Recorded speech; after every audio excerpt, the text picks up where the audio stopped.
पाकिस्तान के कराची में बड़ा आतंकी हमला हुआ है। पाकिस्तान के स्टॉक एक्सचेंज की बिल्डिंग पर आतंकियों ने हमला कर दिया। हमला करने वाले 5 आतंकियों को पुलिस ने मार गिराया है, वहीं 3 घायल हैं। हमले के बाद पुलिस ने पूरे इलाके को सील कर दिया है।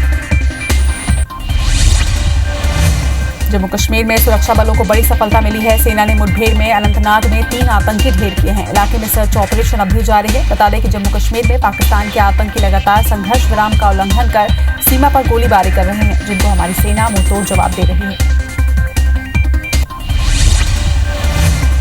पूर्वोत्तर के राज्यों में भारी बारिश हो रही है, जिसके चलते यहां बाढ़ के हालात पैदा हो गए हैं। असम के 23 जिले बाढ़ प्रभावित हैं। वहीं स्टेट डिजास्टर मैनेजमेंट अथॉरिटी यानी SDMA की माने तो असम के 9,30,000 आबादी बाढ़ से प्रभावित है। वहीं असम में अलग अलग हादसों में अब तक 18 लोगों की मौत हो चुकी है। देश में बढ़ते पेट्रोल डीजल के दामों के विरोध में आज कांग्रेस ने देश भर में प्रदर्शन किया। इसी के साथ छत्तीसगढ़ में भी कांग्रेसियों ने प्रदर्शन किया। राजधानी रायपुर में कांग्रेसियों ने केंद्र सरकार के खिलाफ प्रदर्शन कर जमकर नारेबाजी की। प्रदर्शन के दौरान PCC के बड़े नेता भी मौजूद रहे। छत्तीसगढ़ के पुलिस विभाग में बड़ा फेरबदल हुआ है। पुलिस विभाग में आज 13 IPS और 1 SPS के प्रभार बदले गए हैं। राजधानी रायपुर के लिए अजय यादव को SSP बनाया गया है। लद्दाख की गलवान घाटी में भारत और चीन के सैनिकों की तनातनी के 15 दिनों बाद भी पेट्रोल पॉइंट 14 पर तनाव बरकरार है। चीनी सेना ने गलवान नदी के पास निर्माण, टेंट और इन्फेंट्री गनों को स्थापित करना जारी रखा है। चीन की इस हरकत का खुलासा 22 जून को हुआ। ये सभी काम LAC पर भारतीय सीमा के पास हो रहे हैं। देश में पेट्रोल डीजल के दाम लगातार बढ़ोतरी हो रही है। आज पेट्रोल के दाम में 5 पैसे और डीजल के दाम में 13 पैसे की बढ़ोतरी हुई है। दिल्ली में अब पेट्रोल 80 रुपये 43 पैसे और डीजल 80 रुपये 53 पैसे प्रति लीटर हो गए। मध्य प्रदेश में कैबिनेट विस्तार की कवायद तेज हो गई है। CM शिवराज सिंह चौहान दिल्ली में डेरा डाले हुए हैं। वहीं कल वे दिल्ली में BJP के आला कमान से मुलाकात उन्होंने की और PM मोदी से मुलाकात आज करेंगे। बताया जा रहा है कि कल कैबिनेट का विस्तार हो सकता है। मध्य प्रदेश में कैबिनेट विस्तार की कवायद के बीच दिल्ली में आज CM शिवराज PM नरेंद्र मोदी से मुलाकात करेंगे। शाम 4 बजे प्रधानमंत्री आवास पर दोनों की मुलाकात होगी। मुलाकात के बाद CM शिवराज मध्य प्रदेश भवन में प्रेस कॉन्फ्रेंस करेंगे। बताया जा रहा है कि मध्य प्रदेश में कल मंत्रिमंडल का विस्तार हो सकता है। BSP प्रमुख मायावती ने कांग्रेस पार्टी पर गंभीर आरोप लगाए हैं। मायावती का कहना है, आजादी के समय कांग्रेस सही से काम करती तो BSP बनाने की जरूरत नहीं थी। कांग्रेस निचले तबके और दबे कुचले लोगों की मदद नहीं की। उन्होंने कहा कि BSP नहीं कभी BJP, कांग्रेस और अन्य पार्टी की प्रवक्ता रही है और नहीं कभी रहेंगी। कांग्रेस ने यदि आजादी के बाद ईमानदारी निष्ठा से काम किया होता और जो दबे कुचले लोग हैं, वीकर सेक्शन के लोग हैं और बैकवर्ड क्लास के लोग हैं, माइनॉरिटीज के लोग हैं, उनके हितों में कार्य किया होता तो हमें BSP बनाने की जरूरत नहीं पड़ती। ना तो उनका आरक्षण का कोटा इन्होंने पूरा किया और ना ही इनकी आर्थिक स्थिति को मजबूत किया। बसपा प्रमुख मायावती ने कहा कि दलगत राजनीति से ऊपर उठकर हमने हमेशा देश हित के मुद्दों पर केंद्र सरकार का साथ दिया है।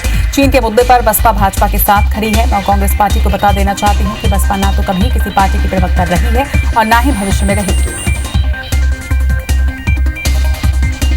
चीन के मुद्दे पर हम BJP के साथ खड़े हैं, क्योंकि हमें देश हित में BJP की सरकार जो भी फैसला लेगी हम उनके साथ में खड़े हैं।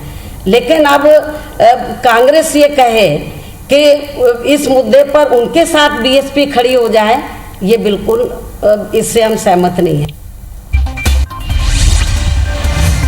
चीन से तनाव के बीच भारत के प्रमुख उद्योग मंडल FICCI के अध्यक्ष संगीता रेड्डी ने अपने सदस्यों के लिए पीस नाम से कार्य योजना शुरू की है। इस फॉर्मूले के तहत आत्मनिर्भर भारत पर जोर दिया जाएगा। FICCI ने पीस फॉर्मूले को प्रोडक्शन, एफिशिएंसी, अल्टरनेट, कंपटीशन और एक्सपोर्ट के जरिए विस्तारित किया है। कांग्रेस की ओर से मरवाही के चुनाव प्रभारी बनाए गए पाली तानाखार के विधायक मोहित किरकिटा ने सीट पर जीत का संकल्प लिया है। उन्होंने कहा कि वे मरवाही की सीट जीतकर मुख्यमंत्री भूपेश बघेल की झोली में डालने के लिए संकल्पित हैं। इसके लिए उन्होंने इलाके में सक्रियता बढ़ा दी है। सम्मानित भूपेश बघेल मुख्यमंत्री जी के नेतृत्व में और प्रदेश अध्यक्ष हमारे भवन प्रकाश जी के नेतृत्व में किसी भी हालत से इस सीट को मुख्यमंत्री भूपेश बघेल जी के झोली में, कांग्रेस की सरकार की झोली में बहुत भारी मत से चुनाव जीत के दिया जाएगा। आसाम के गुवाहाटी में पूर्ण लॉकडाउन लागू किया गया है। आवश्यक सामानों को छोड़कर शहर की सारी दुकानें और मार्केट को बंद रखा जाएगा।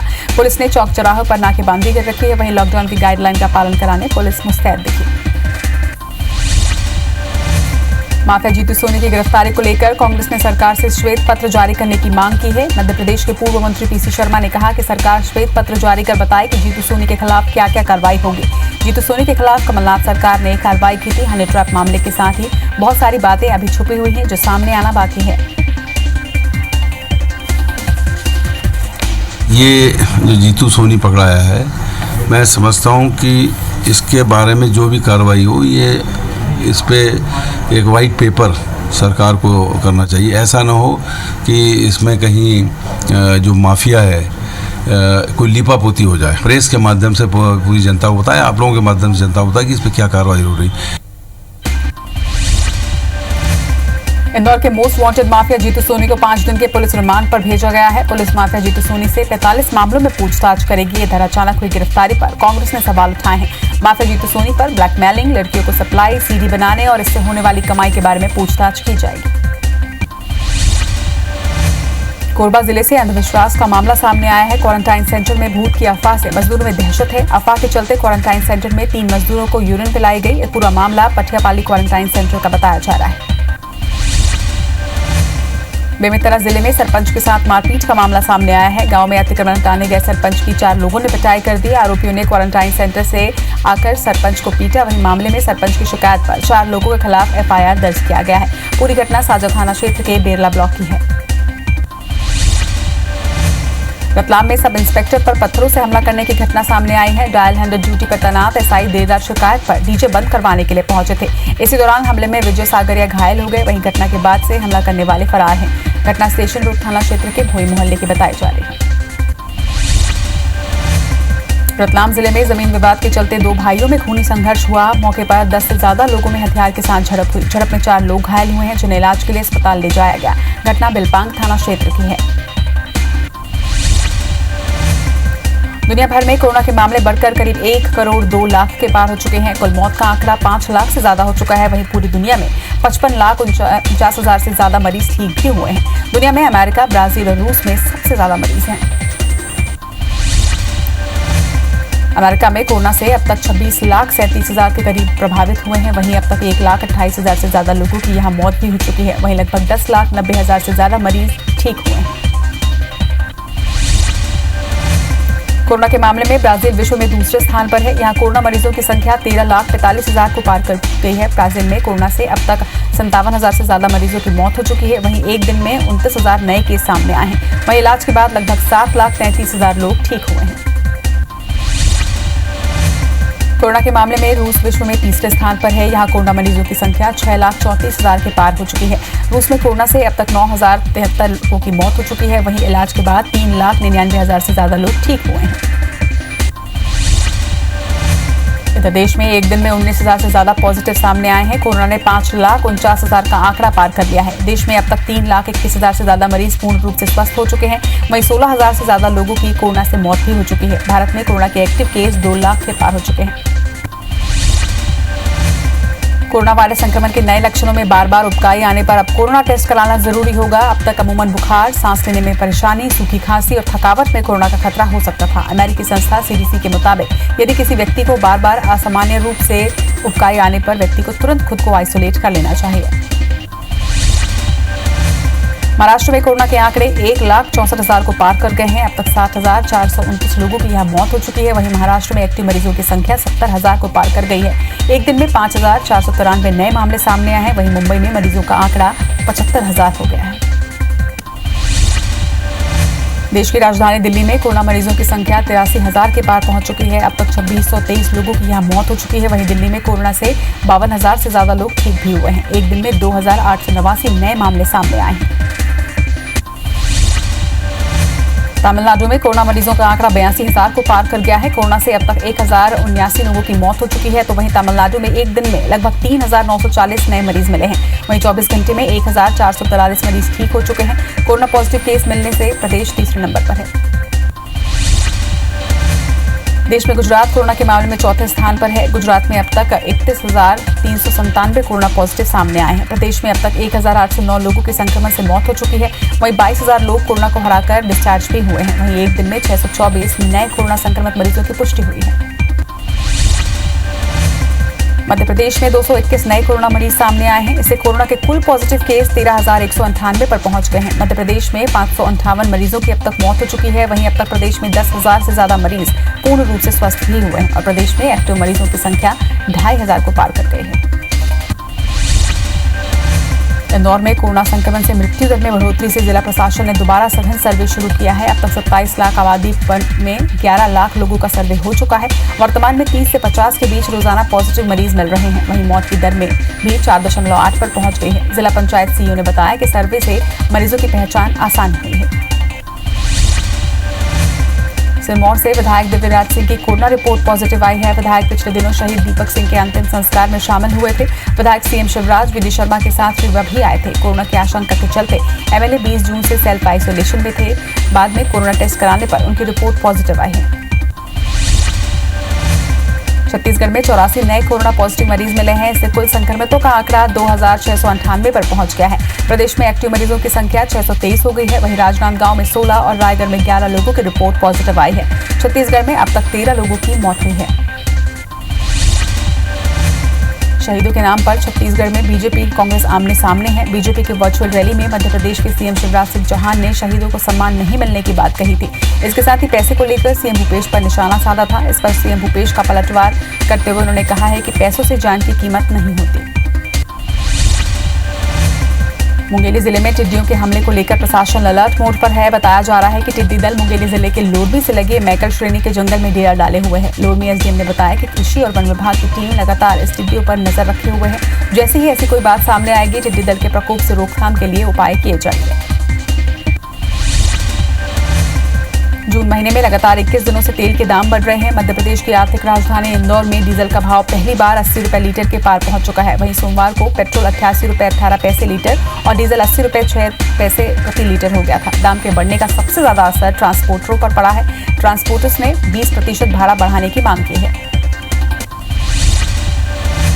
ग्वालियर के एसपी सेल्स कॉर्पोरेशन द्वारा लोहरी घाट पर अवैध रूप से रेत उत्खनन किया जा रहा है। सूचना मिलने पर जिला खनिज अधिकारी ने कंपनी को नोटिस देकर जवाब देने के लिए कहा है। कंपनी रेत परिवहन में ट्रैक्टर और डंपर की रॉयल्टी देने की जगह टोकन नंबर दे रही थी, जबकि टोकन व्यवस्था पहले ही प्रशासन द्वारा पूरी तरह से बंद कर दी गई है। कोरोना के देश भर में मामले लगातार बढ़ते जा रहे हैं। कोयम्बटूर में एक इंजीनियर ने कोरोना स्वैब टेस्ट के लिए रोबोट बनाया है। रोबोट नाक से स्वैब लेने के साथ ही टेस्ट की प्रक्रिया बड़ी आसानी से कर लेता है। कोरोना के इलाज में मेडिकल विभाग में प्रतिदिन पीपीई किट का इस्तेमाल होता है। कोयम्बटूर की कंपनी ने रीयूजेबल पीपीई किट तैयार किया है। बता दें कि अस्पतालों में अब तक पीपीई किट का एक बार ही उपयोग किया जाता रहा है, उसके बाद उसे डिस्पोज कर दिया जाता है। इससे पीपीई किट के खर्च में खासी बचत हो सकेगी। अनलॉक 1 के बाद दिल्ली में कोरोना का संक्रमण लगातार बढ़ा है। इस बीच लोधी गार्डन में स्वास्थ्य को लेकर भी लोगों में सजगता देखी जा रही है। यहाँ लोग चेहरे पर मास्क लगाकर और सोशल डिस्टेंसिंग का पालन करते हुए एक्सरसाइज करते हैं।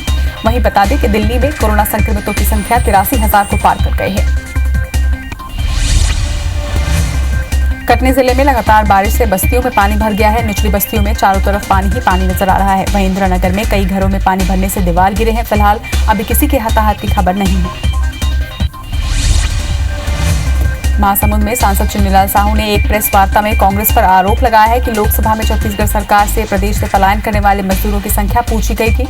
उस समय सरकार ने सिर्फ 1.25 लाख लोगों की जानकारी दी थी। सरकार के झूठे आंकड़ों के चलते प्रदेश को गरीब कल्याण योजना का लाभ नहीं मिल रहा है। मरवाही सीट पर उपचुनाव से पहले कांग्रेस पार्टी जीत के लिए एड़ी चोटी का जोर लगा रही है। मोहन मरकाम के निर्देश पर विधानसभा की 237 बूथ कमेटियों को भंग कर दिया गया है। अब नए सिरे से बूथ कमेटियों का गठन किया जाएगा, जिसमें इलाके के चुने हुए जनप्रतिनिधियों को रखने की बात की जा रही है। बालाघाट में परसवाड़ा के पूर्व विधायक मधु भगत ने वनग्राम कुकड़ा में जाकर 4 बैगा बच्चों की सुध ली है। हर संभव मदद करने का आश्वासन भी दिया। बता दें कि इन 4 बच्चों की मां के निधन के बाद पिता पर भालू ने हमला कर घायल कर दिया था, जिसका इलाज इस वक्त जारी है। इसके बाद इन बच्चों के पालन पोषण को लेकर समस्याएं आ रही थी। पत्थलगांव के महादेव टीकरा से लापता हुई 4 साल की बच्ची का अब तक कोई सुराग नहीं मिला है। 6 दिनों से लापता मासूम को पुलिस की 4 टीम तलाशने में जुटी हुई है। कल नदी, नाले और तालाबों में तलाश की गई थी। वहीं गृह मंत्री के फटकार के बाद पुलिस एक्टिव हुई थी। बालोद जिले में इस साल 1,75,000 हेक्टेयर में धान की फसल का लक्ष्य रखा गया है, लेकिन खेती कार्य के शुरुआती दौर में हुई बारिश से खेतों में पानी भर गया है। ऐसे में किसान अपने खेतों में बुआई को लेकर चिंतित नजर आ रहे हैं। मुरैना में टिड्डियों का दल पहुंचा है। पूरा आसमान टिड्डियों से ही भरा नजर आ रहा है, लेकिन गनीमत इस बात की रही कि खेतों में अभी खड़ी फसलें नहीं लगी हैं, नहीं तो टिड्डियों से फसलों को नुकसान ज्यादा हो सकता था। वहीं प्रशासन ने किसानों से संपर्क कर टिड्डियों को भगाने के तरीके उन्हें बताए हैं। किसान ताली और थाली बजाकर टिड्डियों को भगाने का प्रयास भी कर रहे हैं। धमतरी में सरकारी धान की मिलिंग नहीं करने वाले राइस मिलों के खिलाफ खाद्य विभाग की ताबड़तोड़ कार्रवाई जारी है। अब तक विभाग ने दर्जन भर राइस मिलों पर कार्रवाई करते हुए भारी मात्रा में धान और चावल जब्त किए हैं। विभाग ने सूर्या राइस मिल, गजराज एग्रो इंडस्ट्रीज, विजय फूड्स राइस मिल, कनक राइस मिल और मां अन्नपूर्णा आहार राइस मिल सहित दूसरे राइस मिलों पर कार्रवाई की है। जगदलपुर नगर निगम क्षेत्र में भी रोका छेका कार्यक्रम के तहत आवारा मवेशियों को शहरी गोठान में ले जाया जा रहा है। 19 जून से जारी अभियान के तहत शहर में जनप्रतिनिधि और नगर निगम के कर्मचारी लगातार आवारा मवेशियों को पकड़कर उन्हें गौठान ले जा रहे हैं। जिन मवेशियों को मालिकों ने आवारा छोड़ रखा है, उन्हें शपथ दिलाकर मवेशियों को सड़कों पर नहीं छोड़ने के लिए समझाइश दी जा रही है। जगदलपुर में जागरूकता के अभाव में बस्तर की महिलाओं को प्रधानमंत्री मातृत्व योजना का लाभ नहीं मिल रहा है। योजना के तहत गर्भवती महिलाओं को अलग अलग किश्तों में 5,000 रुपए देने का प्रावधान है। जिले में अधिकारियों के दावे के बावजूद भी साल 2017 से अब तक 500 से अधिक महिलाएं योजना से अछूती हैं और लगभग 3,000 महिलाओं को अधूरी रकम ही मिली है। विदिशा जिले के सिरोज में सोनू वंशकार के घर बिना हाथ और पैर की बच्ची का जन्म हुआ है। हाथ पैर के ना होने के बावजूद भी नवजात पूरी तरीके से स्वस्थ है। इस बच्ची का सिर और धड़ के साथ ही जन्म हुआ है। सीएमएचओ ने इसे एक जन्मजात बीमारी बताया है। इसे ट्रेट एमेरिया कहा जाता है। इससे पहले ऐसा बच्चा ऑस्ट्रेलिया में पैदा हुआ था। IBC 24 की खबर का एक बार फिर बड़ा असर हुआ है। हमने कुछ दिन पहले पन्ना में सड़क निर्माण में हो रही अनियमितता को प्रमुखता से दिखाया था, जिसके बाद सांसद वीडी शर्मा ने कलेक्टर को जांच के आदेश दिए, जिस पर कलेक्टर ने रोड का निरीक्षण किया, जिसमें रोड पर भारी अनियमितताएं मिली। कलेक्टर ने बताया कि सड़क निर्माण में जो गड़बड़ी की है उसके खिलाफ और विभाग के खिलाफ FIR होगी। धमतरी शहर के बांसपारा वार्ड में एक कोरोना पॉजिटिव मरीज मिला है, जिसके बाद इलाके को सील कर दिया गया है। मरीज को इलाज के लिए रायपुर एम्स भेजा गया है। इसके साथ ही उसके संपर्क में आए लोगों की पहचान की जा रही है। बताया जा रहा है कि मरीज गरियाबंद स्वास्थ्य विभाग की टीबी यूनिट में पदस्थ है और धमतरी से गरियाबंद आना जाना करता था। दुर्ग में स्वास्थ्य विभाग ने कोरोना सैंपल लेने का लक्ष्य बढ़ा दिया है। अब हर दिन 200 लोगों का सैंपल लिया जा रहा है। इसके साथ ही कोरोना जांच को लेकर एक नई गाइडलाइन भी जारी की गई है। जिले में अब तक 130 कोरोना के मरीज मिले हैं। वहीं संक्रमण कम करने को लेकर कलेक्टर के निर्देश पर सार्वजनिक जगहों पर कोविड जांच केंद्र भी तैयार किए जाएंगे। IBC 24 की खबर का एक बार फिर बड़ा असर हुआ है। हमने खबर दिखाई थी कि गौरेला पेंड्रा मरवाही में सड़कों का बुरा हाल है। इसके बाद आज कलेक्टर के आदेश के बाद जिस जगह पर रेलवे ओवरब्रिज बनाने के दौरान सड़क खराब हो गई थी, उस जगह पर रेलवे की एक ठेका कंपनी ने रोड काम की मरम्मत करनी शुरू कर दी है। बालाघाट जिले में बड़े पैमाने पर रेत का अवैध कारोबार चल रहा है, जिसे लेकर कई बार विवाद और खूनी संघर्ष तक की स्थिति बन जाती है। ऐसे में बीजेपी और कांग्रेस दोनों ही दलों के नेताओं ने रेत के अवैध कारोबार के खिलाफ आवाज बुलंद की है और SP के रेत माफियाओं पर अंकुश लगाने की मांग की है। डोंगरगढ़ में बीजेपी कार्यकर्ताओं ने नगरपालिका के कर्मचारियों पर PM आवास के नाम पर रिश्वत लेने का आरोप लगाया है। आरोप है कि सत्ताधारी पार्टी के जनप्रतिनिधि और कर्मचारियों में कमीशन बटा हुआ है और हितग्राही द्वारा कमीशन नहीं देने पर उनकी फाइल रोक दी जाती है। वहीं मामला सामने आने के बाद नगरपालिका के CMO ने जांच की बात कही है। बालोद जिले के डोंडी थाना पुलिस ने चिखली गांव हर्ष कुमार की हत्या करने वाले उसके 2 दोस्तों को गिरफ्तार कर लिया है। आरोपियों ने 21 जून को युवक की हत्या कर लाश कुएं में फेंक दी थी। पुलिस ने मामला सुलझाते हुए आरोपी भानु प्रकाश गोटा और नागेश्वर गोटा को गिरफ्तार कर लिया है। सीधी जिले के करमजी थाना क्षेत्र में ट्रक पलटने से भीषण आग लग गई है। आग से ट्रक में फंसे व्यक्ति की जलकर मौत हो गई। वहीं एक को पुलिस ने बचा लिया है। घटना की सूचना मिलते ही पुलिस की टीम मौके पर पहुंची, मगर संसाधन की कमी के कारण आग पर तुरंत काबू नहीं पाया जा सका। जशपुर जिले में आकाशीय बिजली की चपेट में आने से 2 लोगों की मौत हो गई है, वहीं एक गंभीर है जिसका इलाज अस्पताल में जारी है। बता दें कि इस दौरान अंधविश्वास भी देखने को मिला। बिजली की चपेट में आए 3 लोगों को कई घंटों तक गोबर में ढककर रखा गया। जब तबीयत ज्यादा बिगड़ी तब उन्हें अस्पताल ले जाया गया। मामला बागबहरा थाना क्षेत्र का बताया जा रहा है। मंदसौर के ग्राम बही के पास बाइक सवार 2 बदमाशों ने मुकेश पाटीदार नाम के शख्स को गोली मार दी। घायल शख्स को ग्रामीणों ने जिला अस्पताल पहुंचाया। बताया जा रहा है कि युवक बही पार्श्वनाथ का निवासी है और रतलाम जिले में शिक्षक के पद पर पदस्थ है। घटनास्थल से पुलिस को एक बंदूक के साथ एक जिंदा कारतूस भी मिला है। पुलिस घटना की जानकारी जुटा रही है। ग्वालियर में दिन दहाड़े ज्वेलर्स की दुकान पर हथियारबंद बदमाशों ने लूट की वारदात को अंजाम दिया है। बदमाशों ने दुकानदार के साथ पहले मारपीट की और फिर बंदूक की नोक पर सोने और चांदी के सामान लूटकर वहां से फरार हो गए। पूरी घटना दुकान में लगे सीसीटीवी कैमरे में कैद हुई है, जिसकी पुलिस जांच कर रही है।